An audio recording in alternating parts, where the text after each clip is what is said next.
Israel ने Trump के Gaza plan को ठुकराया। ईरान ने बदला national security council chief. Hormuz खुला तो परमाणु डील से पीछे हटेंगे ट्रंप। ताइवान ने यूक्रेन स्टाइल में दी चीन को टेंशन। भारत ने अमेरिका को दिया करारा जवाब। नमस्कार, मेरा नाम है शालिनी और आप देख रहे हैं द न्यूज़ 15। स्वागत है आपका हमारे खास प्रोग्राम दुनिया के हालचाल में। चलिए नजर डालते हैं इन बड़ी खबरों पर विस्तार से। इजरायल और गाजा के बीच जारी संघर्ष को लेकर एक बार फिर इजरायल और अमेरिका के बीच मतभेद सामने आए हैं। इजरायल के प्रधानमंत्री बेंजामिन नेतन्याहू ने अमेरिकी राष्ट्रपति डोनाल्ड ट्रंप की गाजा को लेकर प्रस्तावित 15 सूत्रीय बोर्ड ऑफ पीस योजना पर पूरी सहमति नहीं जताई है। इजरायली मीडिया के मुताबिक नेतन्याहू ने साफ कहा है कि जब तक हमास पूरी तरह हथियार नहीं डालता तब तक इजरायली सेना गाजा से पीछे नहीं हटेगी। उनका कहना है कि इजरायल सिर्फ हमास को कमजोर करने से संतुष्ट नहीं होगा, बल्कि संगठन को पूरी तरह खत्म करना चाहता है। नेतन्याहू ने यह भी बताया कि इस मुद्दे पर अमेरिका के साथ बातचीत जारी है। ट्रंप प्रशासन की कुछ बातों से इजरायल सहमत है, लेकिन कुछ प्रस्तावों पर दोनों देशों के बीच मतभेद बने हुए हैं। रिपोर्ट के मुताबिक अमेरिकी नेतृत्व वाले बोर्ड ऑफ पीस के अधिकारी निकोले म्लादेनोव और नेतन्याहू के बीच बैठक के बाद भी यही बात सामने आई कि गाजा से इजरायली सेना की वापसी हमास के हथियार पूरी तरह जब्त होने के बाद ही होगी। ट्रंप पहले कह चुके हैं कि उनकी योजना से गाजा युद्ध खत्म करने की दिशा में बड़ी सफलता मिली है।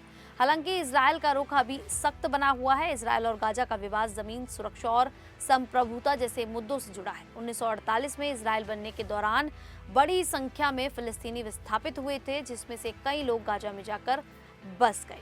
वहीं ईरान ने सुप्रीम नेशनल सिक्योरिटी काउंसिल का नया सचिव मोहसिन रेजाई को बनाया है। उन्होंने मोहम्मद बागेर जोलगद्र की जगह ली है। रेजाई लंबे समय तक IRGC के कमांडर रहे हैं।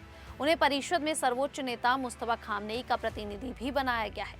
जोलगद्र को हटाया नहीं गया, उन्हें सर्वोच्च नेता का राजनीतिक सलाहकार नियुक्त किया गया है। जोलगद्र कुछ महीने पहले ही इस पद पर आए थे। उनसे पहले अली लारिजानी थे, जिनकी मार्च में हवाई हमले में मौत हो गई थी। ये बदलाव अमेरिका और ईरान के बीच तनाव, युद्ध विराम और स्ट्रेट ऑफ हॉर्मुज खोलने की बातचीत के बीच हुआ है। रेजाई ने कहा था कि हॉर्मुज पर नियंत्रण परमाणु बमों से भी ज्यादा जरूरी है। इसीलिए उनकी नियुक्ति से साफ है कि ईरान इस रास्ते को अपनी सुरक्षा नीति के केंद्र में रखना चाहता है। 71 साल के रेजाई बहुत अनुभवी सैन्य नेता हैं। उन्होंने 1981 से 1997 तक 16 साल तक IRGC की कमान संभाली। ये ईरान इराक युद्ध का समय था। वे कई बार राष्ट्रपति चुनाव लड़ चुके हैं। अली खामनेई की मौत के बाद उन्हें मुस्तफा का सैन्य सलाहकार बनाया गया था। ये बदलाव अंदरूनी राजनीति से भी जुड़ा है। राष्ट्रपति पेजिशकियन और विदेश मंत्री बातचीत से तनाव कम करना चाहते हैं। कट्टरपंथी सख्त रुख चाहते हैं। रेजाई की नियुक्ति से शक्ति संतुलन बनाने और सर्वोच्च नेता की पकड़ मजबूत करने की कोशिश दिखती है। ईरान बातचीत के साथ अपनी सैन्य ताकत भी बनाए रखना चाहता है। तो वहीं आपको ये भी बता दें कि अमेरिकी राष्ट्रपति डोनाल्ड ट्रंप ईरान के साथ सैन्य टकराव को खत्म करने के लिए परमाणु समझौते के बजाय स्ट्रेट ऑफ हॉर्मुज को दोबारा खोलने को प्राथमिकता दे सकते हैं। वॉल स्ट्रीट जर्नल की रिपोर्ट के अनुसार ट्रंप ने अपने अधिकारियों से कहा कि अगर ईरान हॉर्मुज में समुद्री यातायात पूरी तरह से बहाल कर दे तो अमेरिका परमाणु समझौते के बिना भी संघर्ष खत्म करने के रास्ते खोज सकता है। ईरान के मिसाइल और ड्रोन खतरे से हॉर्मुज में जहाजों की आवाजाही प्रभावित हुई है, जिससे वैश्विक तेल बाजार में अस्थिरता आई है। ट्रंप दावा करते हैं कि हॉर्मुज खुला है, लेकिन ईरान अमेरिकी और सहयोगी जहाजों पर आपत्ति जताता रहा है और शुल्क लेने की बात कहता है। ईरान ने हॉर्मुज खोलने के लिए सख्त शर्तें रखी हैं। इनमें अमेरिका से अरबों डॉलर का मुआवजा, नौसैनिक नाकेबंदी हटाना, सैनिकों की वापसी, प्रतिबंध हटाना और जब्त संपत्ति जारी करना शामिल है। ईरान चाहता है कि अमेरिका धमकियां बंद करे और ईरान समर्थित समूहों के खिलाफ कार्रवाई रोके। ट्रंप पर घरेलू दबाव भी है। मध्यवर्ती चुनाव नजदीक हैं और पेट्रोल की कीमतें ऊंची हैं। हॉर्मुज खुलना उनके लिए राजनीतिक सफलता बन सकता है। ट्रंप का मानना है कि अमेरिकी हमलों के बाद ईरान का परमाणु कार्यक्रम फिर शुरू करना बहुत मुश्किल है और निगरानी से उसे रोका भी जा सकता है। सबसे बड़ी अड़चन ईरान की आर्थिक मांगे हैं और ट्रंप ने कहा है कि अमेरिकी करदाताओं का पैसा ईरान को नहीं देंगे, लेकिन कुछ जमी संपत्तियां शर्तों के साथ जारी करने पर विचार हो सकता है। अगर ईरान हॉर्मुज पूरी तरह खोल दे तो संघर्ष खत्म होने का रास्ता खुल सकता है, लेकिन फिलहाल बातचीत मुश्किल ही लग रही है। इसी बीच ताइवान चीन से संभावित खतरे को देखते हुए अपनी सैन्य रणनीति में बड़ा बदलाव कर रहा है। इसके लिए हेल्सकीप स्ट्रेटेजी पर काम किया जा रहा है। ये स्ट्रेटजी कुछ हद तक यूक्रेन युद्ध से प्रेरित है, जहां ड्रोन ने दुश्मन की निगरानी और हमलों में अहम भूमिका निभाई। ताइवान अब ड्रोन और दूसरे मानव रहित हथियारों की संख्या बढ़ाने पर जोर दे रहा है। इसका मकसद चीन की सेना की गतिविधियों पर नजर रखना और जरूरत पड़ने पर उसके आगे बढ़ने से पहले ही उसे रोकना है। अमेरिकी अधिकारियों के मुताबिक ताइवान स्ट्रेट को इतने मानव रहित सिस्टम से भरना चाहता है कि चीन की सेना के लिए आगे बढ़ना मुश्किल हो जाए। इसमें सिर्फ हवाई ड्रोन ही नहीं बल्कि मानव रहित नावें और पानी के अंदर काम करने वाले सिस्टम भी शामिल होंगे। ताइवान जानता है कि वो चीन की विशाल सैन्य ताकत की सीधी बराबरी नहीं कर सकता, इसीलिए उसकी कोशिश है कि कम लागत वाले और बड़ी संख्या में इस्तेमाल किए जा सकने वाले ड्रोन के जरिए चीन के लिए किसी भी सैन्य अभियान को मुश्किल बनाया जाए।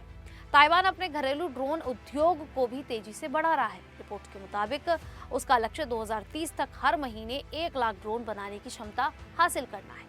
इसके साथ ही एंटी शिप मिसाइलों की क्षमता भी बढ़ाई जा रही है। हालांकि ये रणनीति ताइवान को चीन पर सीधी सैन्य बढ़त नहीं देगी, लेकिन किसी भी संभावित चीनी सैन्य अभियान की रफ्तार और योजना को काफी मुश्किल बना सकती है।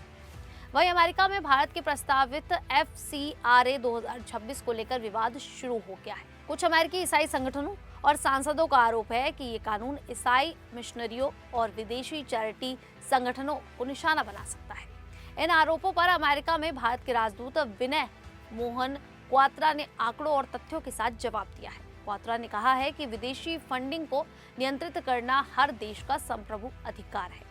भारत में वैध विदेशी चंदा लेने पर रोक नहीं है, लेकिन इसके लिए पारदर्शिता और नियमों का पालन जरूरी है।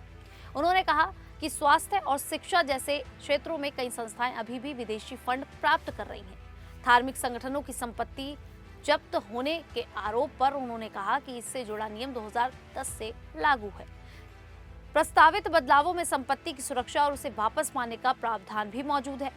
एनजीओ के काम पर असर पड़ने के दावे को लेकर भारत ने बताया कि विदेशी योगदान बढ़ा है। 2010-11 में करीब 1.2 अरब डॉलर से बढ़कर 2024-25 में ये 2.66 अरब डॉलर हो गया। भारत में 30 लाख से ज्यादा एनजीओ हैं, लेकिन करीब 14,450 के पास FCRA रजिस्ट्रेशन है। क्वात्रा ने यह भी कहा कि कानून किसी एक धर्म के खिलाफ नहीं है और इसके नियम सभी पर समान रूप से लागू होते हैं। भारत का कहना है कि अमेरिका, ब्रिटेन, कनाडा, ऑस्ट्रेलिया और यूरोपीय संघ में भी विदेशी फंडिंग को लेकर नियम है। भारत के मुताबिक FCRA 2026 का उद्देश्य पारदर्शिता, जवाबदेही और राष्ट्रीय संप्रभुता की रक्षा करना है। खैर, भारत ने जिस तरीके से अमेरिका में होते हुए अमेरिका को इस तरीके से मुंहतोड़ जवाब दिया है, इसको लेकर आप लोग की क्या राय है, आप हमें कमेंट करके जरूर बताइएगा। अभी के लिए इतना ही, फिर हाजिर होंगे ऐसी ही देश और दुनिया से जुड़ी बड़ी खबरों के साथ। तब तक के लिए देखते रहिए द न्यूज़ 15।